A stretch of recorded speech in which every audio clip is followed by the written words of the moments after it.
Hello every, welcome back to metro Madras. Again உங்கள் எல்லாரையும் பார்க்குறதுல ரொம்பவே ஹாப்பி. எல்லோரும் எப்படி இருக்கீங்க? சூப்பராக இருக்கீங்க தானே? ஓகே, நான் சொல்லக்கூடிய 3 கேட்டகரி பீப்புளுக்கு இந்த பிரியாணி செம்ம கிஃப்டான பிரியாணி தான்.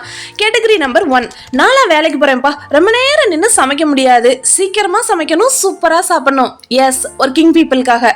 கேட்டகரி நம்பர் 2, பிரியாணி மாதிரி சூப்பரான ரெசிபி செய்ய ரொம்ப நேரம் கிச்சனில் நிற்கணும், பட் எங்களுக்கு வயசானதால முட்டி அதுக்கப்புறம் புதிக்கால்லாம் ரொம்ப வலிக்குமே, இதெல்லாம் செய்ய முடியுமா, ஆனால் சாப்பிட ரொம்ப பிடிக்கும் இந்த பிரியாணி அப்படின்னு சொல்லக்கூடிய ஏஜ்டான பீப்புளுக்கும் இந்த பிரியாணி செம்ம ஈஸியாக செஞ்சிடலாம். எஸ், நெக்ஸ்ட் கேட்டகரி நம்பர் 3, யாரெல்லாம் பேச்சுலர்ஸ் அல்லது இப்போதான் புதுசாக சமையல் கற்றுக்குறோம், கிச்சன்லேயே அடி எடுத்து வைக்கிறோம் அப்படின்ற மாதிரி ரொம்ப நியூவாக குக் பண்ணக்கூடியவங்களுக்கு இந்த பிரியாணி செம்ம சூப்பரான ஒரு ஐட்டம். நீங்கள் என்ன பண்ணுறீங்கன்னா, இப்போ நான் சொல்லக்கூடிய எல்லா ஐட்டத்தையும் இன்னைக்கு ரெடி பண்ணி வச்சுக்கோங்க. நாளைக்கு லஞ்சுக்கு இந்த பிரியாணியை போட்டு அசத்துங்க, ரொம்ப ஈஸியாக சூப்பராக செஞ்சலாம். அலைவன் வந்துட்டான் அப்படின்ற மாதிரி இந்த காளான் வந்தோடனே தான் சும்மா குஷியாக இருக்குது. இதோடைய ரேட் 80 அப்படின்னு போட்டிருக்காங்க. எக்ஸ்பிரி டேட்டும் இந்த பேக் மேலேயே நமக்கு கிளியராக கொடுத்துட்டாங்க. பட் நான் இதை 45 ருபீஸுக்கு தான் வாங்கினேன். Yes, before that you have to check expiry date. ஏன்னா இந்த மஷ்ரூம் பார்க்குறதுக்கு நல்லா ஒயிட்டாக ஃப்ரெஷ்ஷாக இருக்கும். பட் இந்த தண்டு பகுதி இருக்குது இல்லையா, இந்த ஸ்டெம்மை வந்துட்டு நம்ம எடுத்துகிட்டு பார்த்தோன்னா உள்ளே ஃபுல்லாக ரொம்ப கருப்பாக ஒரு மாதிரி ஸ்மெல் அடிக்கிற மாதிரி இருக்கும். அதனால எக்ஸ்பிரி டேட் முடிஞ்சிருந்தா கூட பார்க்க ஃப்ரெஷ்ஷாக இருக்கேன்னு சொல்லிட்டு டேட்டை கவனிக்காமல் வாங்கிட்டு வந்துடாதீங்க. ஸோ டேட்டை கரெக்டாக பார்த்துட்டு வாங்கிக்கோங்க. ஸோ இப்போ எனக்கு இன்னும் எக்ஸ்பிரி ஆகிறதுக்கு 2 days டைம் இருக்குது. ஸோ நம்ம இன்றைக்கே இதை செஞ்சிடலாம். இந்த மஷ்ரூம்ஸில் இருக்கக்கூடிய சின்ன சின்ன டர்ட்ஸ் எல்லாத்தையும் நான் வாஷ் பண்ணி எடுத்துக்கிறேன். இதுக்கப்புறமா நம்ம இதை ஒரு 2 அல்லது 3 பீசஸ் மாதிரியா கட் பண்ணிக்கலாம். இந்த மஷ்ரூம்ஸ்ல ரொம்ப ரிச்சான vitamin D, selenium, vitamin B6 இந்த மாதிரி ஐட்டம்லாம் நிறைய இருக்குது. ஸோ நம்ம கட் பண்ணி வச்சிருக்கக்கூடிய மஷ்ரூம்ஸ் எல்லாம் ஒரு பவுல்ல சேர்த்துக்கலாம். இது கூட மஞ்சள் தூள், மிளகாத்தூள், கரம் மசாலா தூள், இவ்வளவே தான் மசாலா. இது எல்லாத்தையும் இது மேலேயே தூவிடலாம். அதுக்கப்புறமா ஒரு 1/4 ஸ்பூன் அளவுக்கு தூள் உப்பு சேர்த்துக்கலாம். Now we are going to add a 1 heaped spoon of curd. நல்லா இதை மிக்ஸ் பண்ணி கொடுத்துட்டு இது கொஞ்ச நேரம் அப்படியே மேரினேஷன் ஆகட்டும். நல்லா இது ஒரு ஜூஸியான ஒரு சாஃப்டான ஒரு ஃபீல் கொடுக்கும். இவங்க பாட்டுக்கு சில் ஆகிக்கிட்டு இருக்கட்டும். இந்த மேரினேஷன் எதுக்காக அப்படின்னா, மஷ்ரூம் நம்ம குக் பண்ணுறோம் இல்லையா, அப்போ இதில் இருக்க தண்ணி எல்லாம் பார்த்தீங்கன்னா டக்குன்னு அப்படியே வெளியில் வந்துடும். அதுக்கப்புறம் சாப்பிட்றப்ப சவக்கு சவக்குன்னு ஒரு மாதிரி இருக்கும். பட் இந்த மாதிரி கேர்டில் போட்டு நீங்கள் மேரினேஷன் பண்ணிட்டீங்கன்னா சாப்பிடும்போது நல்லா ஜூஸியாக இன்னும் நல்லா சாஃப்டாக இருக்கும். ஸோ ஒரு சின்ன ட்ரிக்கு நீங்கள் ட்ரை பண்ணி பாருங்கள். அதான் நாளைக்கு செஞ்சு பார்க்க போகிறீங்கல்ல, அப்போ உங்களுக்கு டேஸ்டோடைய டிஃப்ரென்ஸ் தெரியும். நம்ம வீட்டில் ரெகுலராக செய்யக்கூடிய பொன்னி புழுங்கலரிசி எடுத்தாலும் சரி அல்லது பாஸ்மதி ரைஸ் எடுத்தாலும் சரி, நான் ரெண்டையுமே கலந்து தான் போட்டிருக்கேன். பாஸ்மதி அரிசி ஒரு 1/4 டம்ளர் கம்மியாக இருந்ததால நான் புழுங்கலரிசியும் சேர்த்து கலந்து போட்டுக்கிட்டேன். நீங்கள் ஜீரக சம்பா ரைஸ் வீட்டில் வச்சிருந்தா கூட அதுலையும் ட்ரை பண்ணுங்க. அரிசியை நல்லா களைஞ்சு இந்த மாதிரி தூசி தும்பெல்லாம் போகிற மாதிரி கழுவி எடுத்துக்கலாம். Again we have to add a fresh water. மறுபடியும் இது நல்லா ஒரு 10 நிமிஷத்துக்கு ஊறட்டும். இந்த சைடு நமக்கு மஷ்ரூமும் மேரினேஷன் ஆகிட்டு இருக்கு. Meanwhile we have to start the biryani. ஒரு கடாய் வச்சுட்டு ஒரு குழம்பு கரண்டி அளவுக்கு எண்ணெய் சேர்த்துக்கலாம். இது கூட பட்டை வகைகள் போட்டுட்டு நம்ம நறுக்கி வச்சிருக்கக்கூடிய வெங்காயம், தக்காளி, கீரின பச்சை மிளகா இந்த மாதிரி ஐட்டத்தெல்லாம் ஒன்னொன்னா சேர்த்துக்கலாம். ஸோ இப்போதான் கிச்சன்ல நம்ம நின்றுக்கிட்டு செய்யக்கூடிய வேலையை ஸ்டார்ட் பண்ணியிருக்கோம். இவங்க எல்லாரும் அப்படியே வதங்கி தாளிச்சு ஒரு பைண்டடான கோட் வர்றதுக்கே கிட்டத்தட்ட 7 minutes கிட்ட ஆயிரும். ஸோ அதனால நம்ம 1 by 1 இவங்க எல்லாரையும் அப்படியே போட்டுட்டே வரலாம். ஸோ கொஞ்சம் கொத்தமல்லி கூட கொஞ்சம் இஞ்சி பூண்டு பேஸ்ட்டும் நான் சேர்த்துருக்கேன். அப்படியே லைட்டாக ஒரு மிக்ஸ் கொடுத்துக்கலாம்.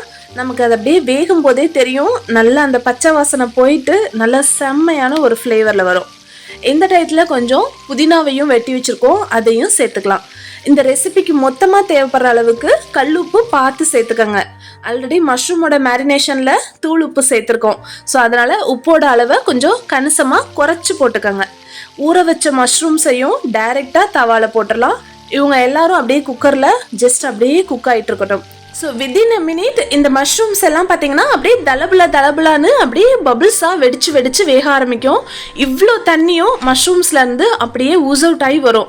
இதை நம்ம லைட்டாக மிக்ஸ் பண்ணிவிட்டு ஒரு 1 or 2 seconds வெயிட் பண்ணோம் அப்படின்னா ஆயிலெலாம் ஊஸ் அவுட் ஆகி மஷ்ரூம் சூப்பராக நல்லா வதங்கி இருக்கும்.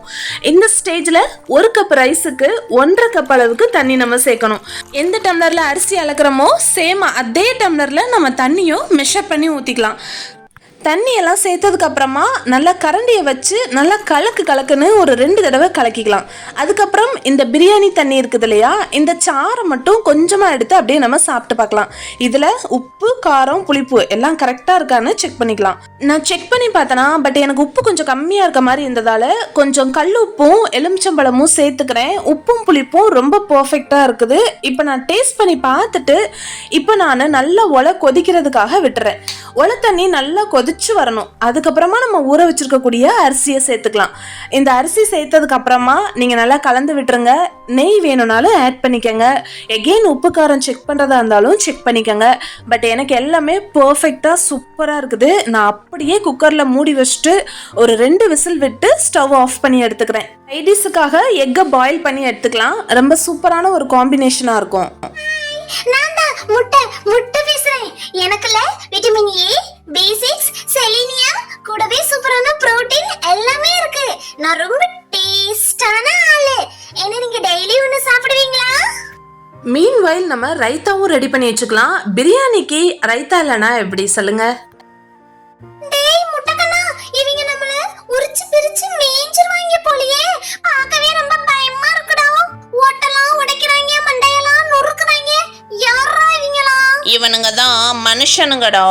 இவனுங்க நம்மளை ஓட்ட உரிச்சு மொஜுக்குன்னு மென்னு தின்னு முழுங்கிடுவாங்கடா. நீ வேற சும்மா இல்லாம டெய்லி ஒன்று சாப்பிடுங்கோ சொன்னியா? இப்ப பாரு எப்படி முழுங்குறானுங்கன்னு. ஹலோ, இங்க பாருங்க, நான் தான் தட்டு பேசுறேன். நான் தட்டு என் மேல சூடா கொட்டு.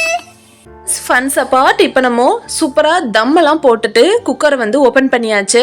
நான் குக்கருடைய விசில் சத்தம் அடங்கினதுக்கப்புறம் ஒரு 5 minutes ரெஸ்டிங் டைம் கொடுத்துட்டு இப்போ நான் ரைஸ் வெந்திருக்கான்னு செக் பண்ணுறேன்.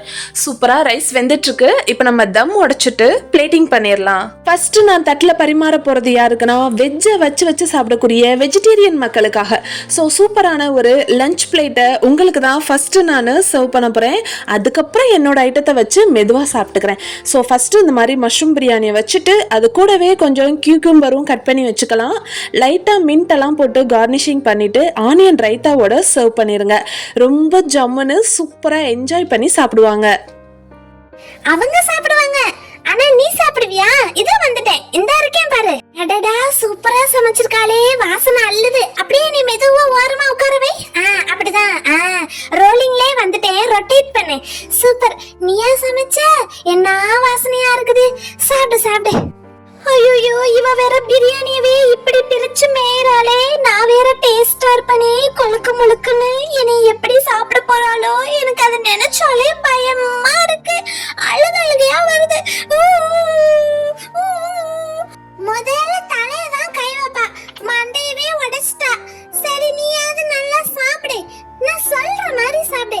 அப்படியே அழகா பிரியாணியை அள்ளிக்கோ, அது மேல என்ன வச்சுக்கோ, முழுசா முழுங்கிரு.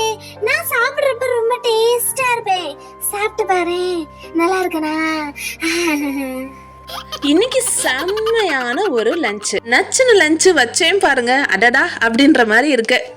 சாப்பிட்றதுக்கு வேற லெவல். நான் சாப்பிட்டு என்ஜாய் பண்ணிட்டேன். ஸோ நான்வெஜ்ஜாக இருந்துச்சுன்னா கட்டாயமாக நம்ம மட்டன் பிரியாணிக்கே முட்டை வச்சு சாப்பிட்ற ஆளுங்க. இந்த மஷ்ரூம் பிரியாணிக்கு முட்டை இல்லைனா எப்படி? அதனால ஒரே ஒரு அவிச்ச கோழி முட்டையும் கூட வச்சு சேர்த்து சாப்பிட்டுக்கோங்க. வெயில் காலம் இல்லையா, அதனால தயிர் பச்சடி, வெள்ளரிக்காய் இந்த மாதிரி நல்ல குளிர்ச்சியான ஐட்டத்தெல்லாம் சேர்த்து வச்சு அப்படியே சாப்பிடணும். அப்போதான் நல்லா ஹெல்த்தியாகவும் இருக்கும், நல்லா டேஸ்டியாகவும் இருக்கும். இன்னொரு சூப்பரான வீடியோவில் பார்க்குறேன். Until then, stay tuned with Metro Madras.